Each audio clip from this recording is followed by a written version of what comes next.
Seguimos nuestro estudio de la teología patrística. Ya hemos visto varias cosas en los asuntos introductorios donde todavía estamos. Ya vimos la cuestión de la disciplina misma, el nombre de la disciplina, el surgimiento y las diferencias entre patrología y patrística, por ejemplo. Hoy hablaremos otro poquito de eso. También vimos los acercamientos que hay y empezamos a ver el desarrollo. Y en el desarrollo de la disciplina lo que vimos ya fue el nombre mismo de padre, que es el nombre pues importante, y ya vimos algo de eso. Hoy vamos a hablar ahora del desarrollo de la patrística, de la disciplina propiamente. Ya he hecho referencia a un libro que nos está sirviendo de guía, que es el libro de Luigi Padovese, Introducción a la Teología Patrística. Ahí se describe el desarrollo de la patrología en esas tres instancias. Ya vimos la primera, el término padre. Vamos a ver hoy la segunda, el desarrollo de la disciplina, de la patrología, que es la cosa más general. Y el tercero será la transmisión de los textos patrísticos. Vimos el término padre, miremos ahora el desarrollo. La disciplina, ¿cuándo nace la disciplina? ¿Y qué implicación tiene en nuestro estudio? La disciplina en sí es reciente, relativamente hablando. Y se le llama patrología en sentido más amplio, ¿no? Es el término abarcador que contempla el estudio de los padres desde una perspectiva histórica, literaria, teológica. El origen de la disciplina se puede remontar a la obra de un teólogo protestante del siglo XVII, de apellido Gerhard, alemán. El surgimiento de esta disciplina se dio dentro del ámbito de la teología en un contexto apologético. Por esa razón siempre se ha asociado a la patrología con la teología, aunque recientemente se han hecho intentos de darle una categoría independiente, como una disciplina histórica, literaria, autónoma. En este contexto se ha dado la distinción entre patrología y patrística, que ya mencionamos, considerando la primera como el aspecto histórico-literario propiamente, y la segunda como el aspecto histórico-teológico, que es en donde nos vamos a enfocar nosotros. Así, la primera es la ciencia que estudia históricamente la literatura cristiana antigua. Y la segunda es la disciplina que estudia a los padres de la iglesia, es decir, a los escritores y los escritos eclesiásticos de la antigüedad, considerados e invocados por la iglesia como padres, desde la perspectiva teológica. Estos padres se consideran teólogos, testigos legítimos y transmisores autorizados de la fe y de la tradición. Algunos llegaron a considerarlos desde muy temprano tan autoritativos como el texto bíblico mismo. Y después, pues, la Iglesia Católica lo hizo oficial. Entonces, tienen en la tradición, los padres de la Iglesia juegan un papel importante. Bien, hablemos ahora un poco de la transmisión de los textos patrísticos. Varias cosas aquí. Los materiales, hay cosas muy relacionadas, muy parecidas y similares al texto bíblico propiamente. Al igual que el trabajo de transmisión de las escrituras, los materiales usados para los padres para escribir sus obras por ellos mismos, ¿no? Y para copiarlas fueron los mismos materiales de las escrituras, es decir, el papiro y el pergamino. El papiro era más escaso y más costoso. El pergamino era más accesible, más barato. El papiro se limitaba a las clases más pudientes. Muy pocos escritos post-apostólicos están en papiro. Más que todo estaban en pergamino, que además de ser más accesible y barato, también era más durable. El uno provenía de un material vegetal, mientras que el otro provenía de un material de origen animal, y eso hacía que fuera más duradero. Razones económicas fueron la causa principal de que los escritos cristianos estuvieran más en pergamino que en papiro. Sin embargo, también se vio una razón más, además de la económica: la maniobrabilidad del códice sobre el rollo. El rollo era la forma más común de coleccionar escritos, ya sea en papiro o en pergamino. Pero con el correr del tiempo y con el aumento y la proliferación de escritos cristianos, incluyendo las escrituras mismas, ¿no?, apareció el códice, el estilo libro que nosotros diríamos, ¿no?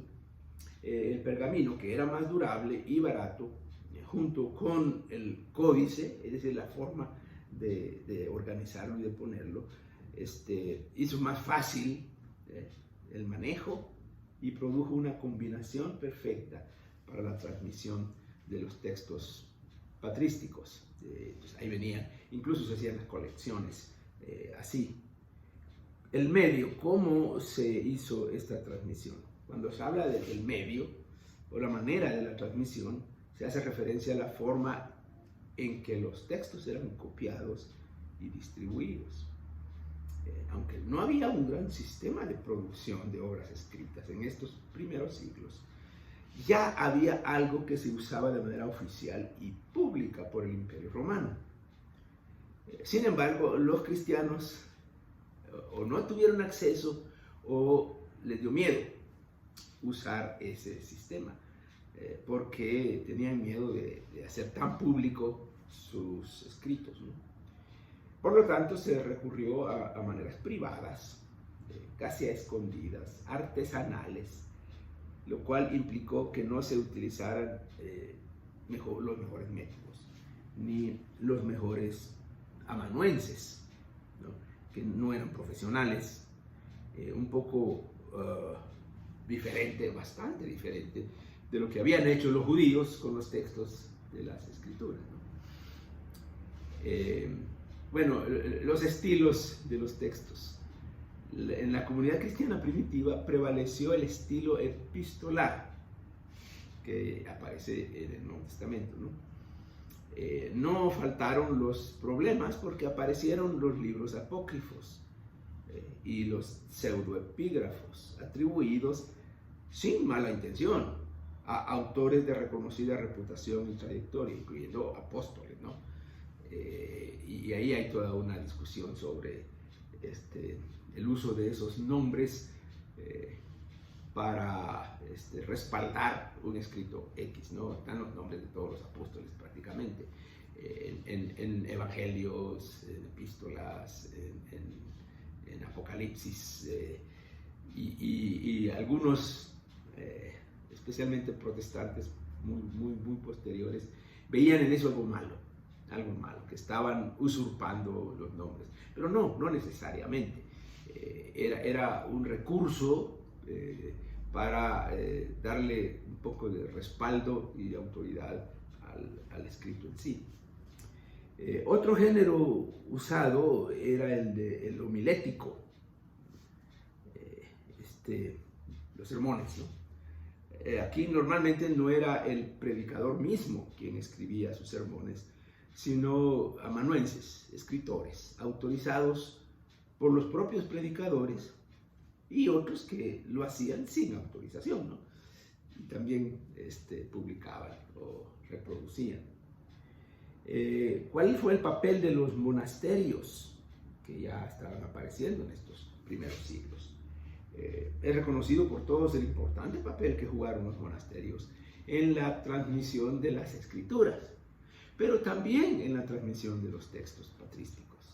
Son los monjes quienes hacen mucho trabajo de recopilación, clasificación y edición de las obras patrísticas. Por ejemplo, hay obras de colección de las homilías de los padres. Otras coleccionaban comentarios bíblicos o sentencias, es decir, frases célebres. También surgen listas autorizadas, digámosle así, de padres. Jerónimo hace una lista, el famoso Jerónimo. Algunas de estas colecciones presentaban a los padres en la misma categoría de autoridad que las escrituras mismas. De ahí viene la tradición en la Iglesia Católica Romana. La fragmentación de los textos ayudó a conservar los textos patrísticos, pero no tanto su estudio serio y formal durante la Edad Media. De manera que, aunque hubo seriedad en la preservación y transmisión de textos patrísticos, no hubo la misma seriedad en el estudio de los mismos. Es interesante. Luego veremos que la cosa va cambiando.